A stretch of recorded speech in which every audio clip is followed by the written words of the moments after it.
Alors, pendant cette période de crise sanitaire, le numérique était souvent le seul moyen de se connecter au service du quotidien. Du coup, il y a eu un changement d'incarnation en fait, de ce digital dans le monde social. Et donc, il y a une incarnation beaucoup plus positive et puis un enjeu aussi d'agir.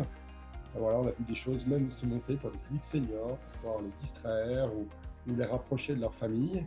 Et donc, je retiens, moi, le verbatim de la déléguée générale d'un petit frère des pauvres qui expliquait qu'en 3 mois de confinement, elle avait gagné 2 ans dans la transition numérique de son organisation.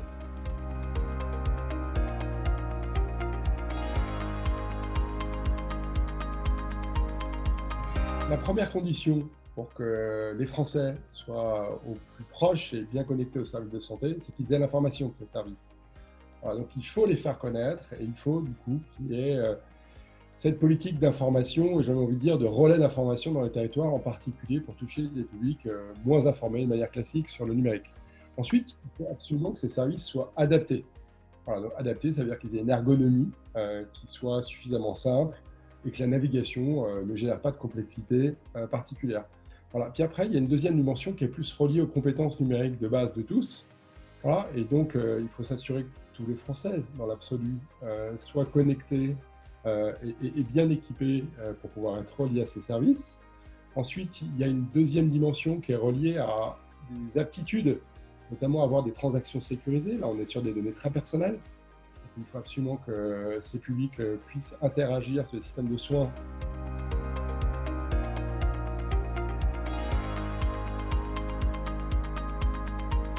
Le premier rôle, c'est d'anticiper.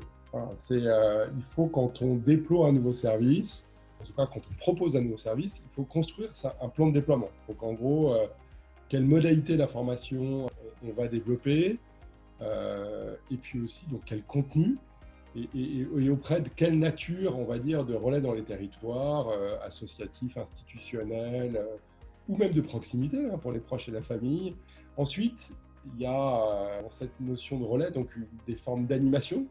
Hein, donc il faut que l'information soit donnée en avance, s'assurer que ces acteurs relais et les capacités soient formés, et puis eux-mêmes, qu'il y ait l'étude d'impact. C'est-à-dire qu'il faut ensuite, évidemment, récupérer la donnée hein, dans laquelle on va voir qu'est-ce qui s'est passé vraiment, qu'est-ce qui a été utilisé, moins utilisé.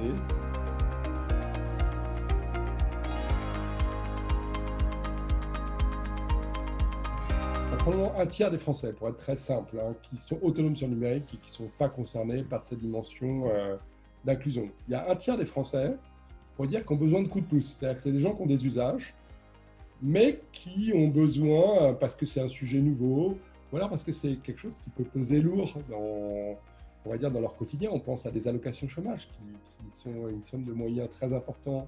Et puis sinon, assez naturellement, on va retrouver des gens en fragilité sociale, avec peu de capacité budgétaire.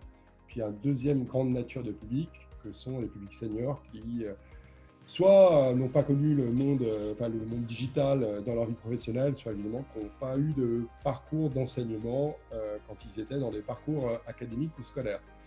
Voilà. Ensuite, pour moi, il y a une dernière dimension qu'il ne faut pas oublier, c'est qu'il y a des gens qui ont besoin d'assistance sur la durée. Voilà. Et on peut penser aux publics très seniors ou en perte d'autonomie. Il faut aussi tenir compte de publics très désocialisés, dont on sait qu'ils n'auront jamais les capacités, et aussi pour lesquels il faut trouver des modalités avec un tiers garant quelque part de cette interaction, et voilà, que cette interaction soit évidemment sécurisée.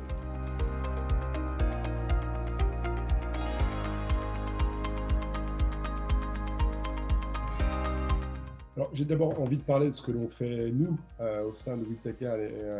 C'est que donc nous, on a bâti une plateforme dans laquelle on met tous les contenus pédagogiques pour pouvoir faire travailler des publics sur l'acquisition des compétences numériques, mais pas que. Derrière ces contenus, on a scénarisé un usage, il y a des trames d'ateliers qui permettent de simplifier l'usage de ces contenus. Et puis enfin, des choses sur les bonnes postures de l'aidant. Voilà, parce que ce n'est pas totalement évident de se retrouver, on va dire, dans ces formats d'accompagnement. Voilà. Et enfin, on travaille avec les opérateurs de services essentiels. Voilà. Il y a une deuxième nature d'ambition qu'on a et qu'il faut avoir et qui existe, mais qu'il faut encore développer.